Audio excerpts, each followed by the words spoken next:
My name is Princess. Ito ang gagawin natin ngayon.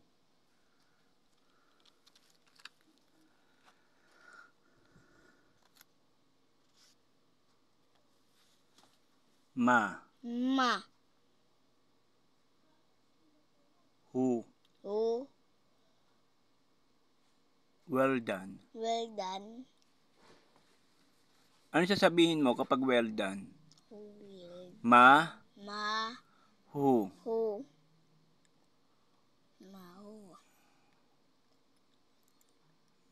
Ma. Ma. Sheep. Sheep. Well done. Well done. Ang ma sheep, sinasabi yon kapag said to more than one person. Marami kang pagsasabihan. Ma sheep. Ma sheep. Well done. Well done. Sasabihin mo tong ma sheep kapag sa nakararami.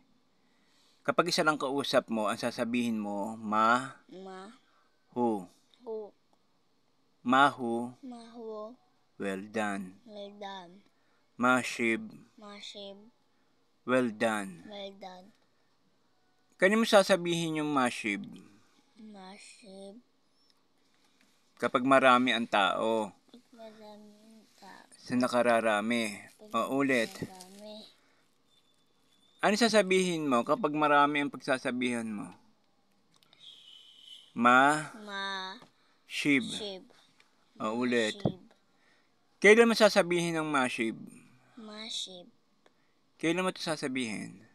Pag madaming tao. Oo, sa nakararami. Kapag mahu, Kung onte. isa lang. Isang tao. Ano sasabihin mo kapag isang tao? Ma. Ma. Who. Who. Ma. Who. Ano ibig sabihin ng mahu? Ma.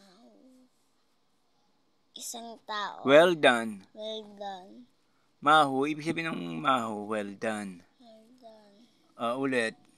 Ang mashib naman, ano ibig sabihin ng mashib? Well done. Well done din yan. Kaya mo sasabihin ng mashib? Isa marami. Sa nakararami, sasabihin mo mashib. Ma sheep. Ano ibig sabihin ng mashib? Well done. Well done. Mahu. Ma. Who. Ano ibig sabihin ng mahu?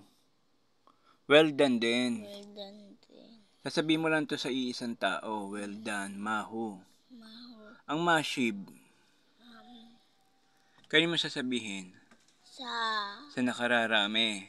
Sa madami. Maraming tao. Tao.